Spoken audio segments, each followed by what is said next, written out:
No matter how well paid or world famous movie stars and award-winning directors may be, they're still human, which means they make as many mistakes as anyone. Usually, those mistakes are left on the cutting room floor or offered to fans on blooper reels for a look behind the scenes and a laugh. But sometimes, those mistakes can wind up in the spotlight instead, the result of an editor and director who either never noticed or decided it was just too good to take out. But we'll let you be the judge. Here are Screen Rant's 10 movie outtakes that made it to the big screen. Star Wars. Just about every movie fan has seen the Star Wars saga at least once, but there's a good chance even die-hard fans have overlooked one of the biggest mistakes in the franchise's first movie. When Luke Skywalker succeeds in destroying the Death Star, he gets a hero's welcome back at the Rebel base. Princess Leia is so relieved she screams out Luke's name, but it isn't Leia that actor Mark Hamill calls out in response.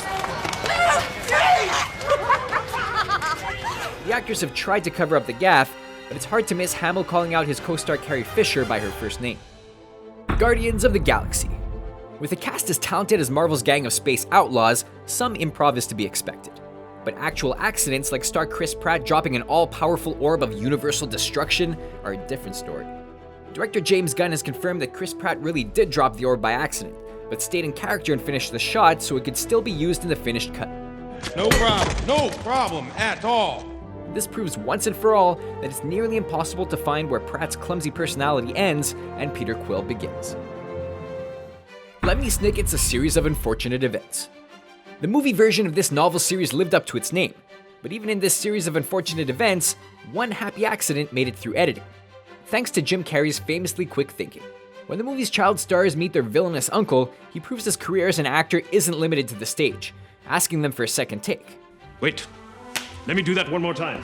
Give me the line again. Quickly, well, it's fresh in my mind. But the line wasn't in the script. Carrey actually wanted to try his line again, but stayed in character when asking his co-stars. Since the strange moment fit the movie's tone, the director decided to leave it in. North by Northwest. It's considered to be one of Alfred Hitchcock's best and most parodied movies, but there's one part of North by Northwest that everyone involved would rather forget.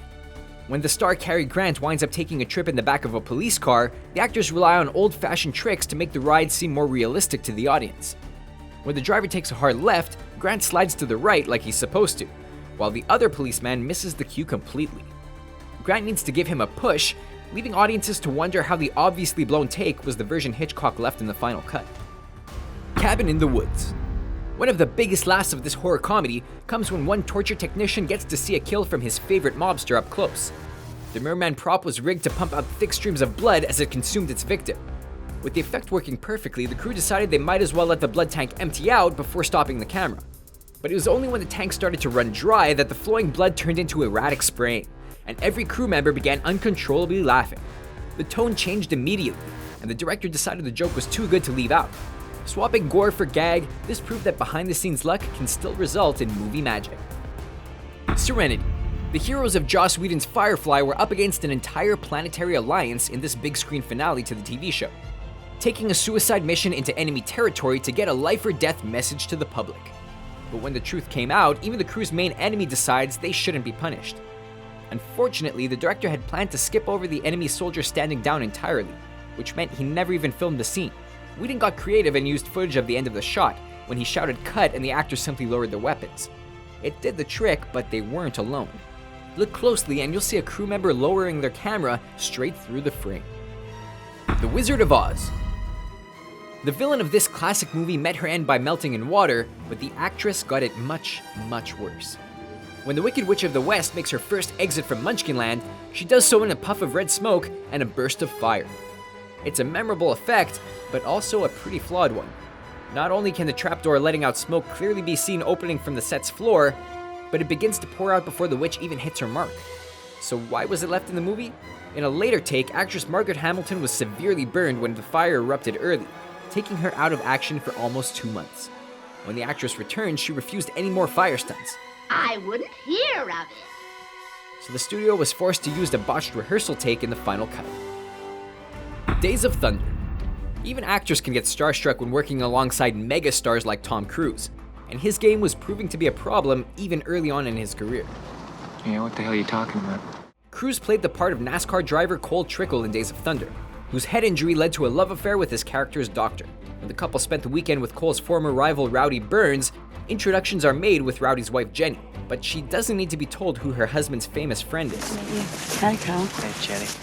Somehow her flub, and crews ignoring it, wound up in the finished movie. Spy Kids.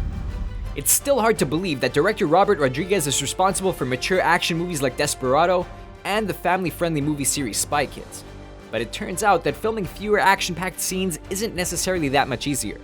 When Rodriguez was capturing an early shot of actress Carla Gugino in front of a set of mirrors, he made an unexpected cameo alongside her reflection. What should have led to a blown take and a good laugh was left intact, with Rodriguez apparently deciding his blunder was too funny to edit out. Terminator 2. Arnold Schwarzenegger may be more acclaimed for his action skills than his comedy chops these days, but in the role of the Terminator, the actor could do no wrong. He even tried a little improv. When his battle with the more powerful T-1000 in the movie's sequel left him severely damaged and losing limbs, he still managed to come to John Connor's rescue. In the script, the Terminator had no line to speak after saving John, with James Cameron simply saying that he emerges looking like he needs a vacation. After filming the scene several times, Arnold decided to give the director a laugh, turning his description into an actual line. I need a vacation. It did get a laugh, but Cameron decided it actually fit the character perfectly and made sure that was the take he went with. So what do you think of our list? Let us know if we missed any of your favorite outtakes or happy accidents in our comment section, and don't forget to check out our friends at The Richest and subscribe to their channel. They just released an awesome video about movie mistakes that we're sure you're going to love. Thanks again for watching, and make sure to subscribe to Screen Rant for more videos like this one.